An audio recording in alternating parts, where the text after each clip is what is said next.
Maître Endo, bonjour. Bonjour. Alors aujourd'hui, nous allons parler des incorporations.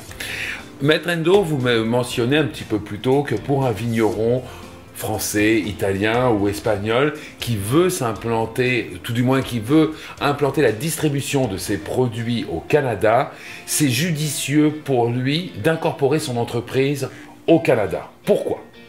Alors, il faut revenir, je dirais, aux avantages ou désavantages de contrôler le canal de distribution.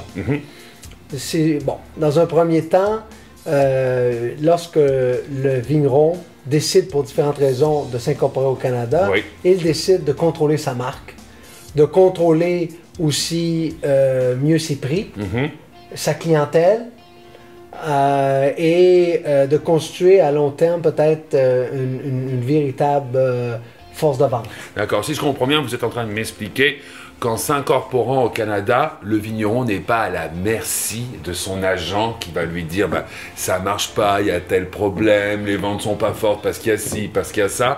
Et là, selon vous, le vigneron pourra mieux contrôler sa distribution en s'incorporant au Canada, comme l'ont fait d'ailleurs plusieurs entreprises.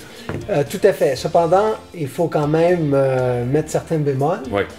Le désavantage de s'incorporer et d'être responsable de sa propre force de vente, c'est bien sûr les coûts. Voilà. Les coûts peuvent être plus importants et aussi le temps de récupérer ou de prendre des parts de marché peut aussi être un facteur à considérer. Bien sûr, un vigneron qui a l'intention d'en faire un projet à long terme pourrait définitivement considérer cette option. Maintenant, cette idée est judicieuse, mais pour un vigneron qui a, je ne sais pas moi, 10 000 bouteilles à vendre à l'export, c'est pas nécessaire pour lui.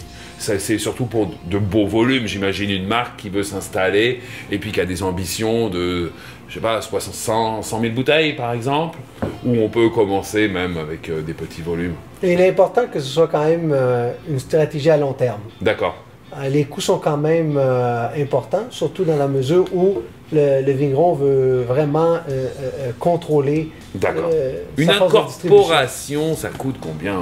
Ouais, écoutez, une incorporation au Québec, par exemple, et même au Canada, on parle à peu près des frais qui tournent environ entre 1200 et 1500 $ canadiens. D'accord, donc.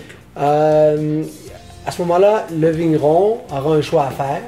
Est-ce qu'il doit s'incorporer en vertu d'une loi provinciale ou en vertu d'une loi fédérale? D'accord. C'est sûr que le conseiller juridique pourra, là, au moment voulu, donner des bons conseils aux vignerons. Mais on peut dire, disons, de façon, je dirais, simpliste, qu'une incorporation au fédéral donne l'avantage de pouvoir bouger son siège social, alors qu'une incorporation dans une province limite le vigneron à avoir un siège social dans une province. Ce qui n'empêche pas le vigneron de pouvoir, à partir d'une province, faire des opérations ailleurs dans les autres provinces du Canada. Voilà. Bon, écoutez, merci pour ces conseils assez judicieux. Et pour résumer l'affaire, peut-on dire que c'est implanter son entreprise au Canada, c'est pas couillon pour un vigneron? Ce n'est pas couillon. Très bien. Merci, Pascal. Merci, à bientôt.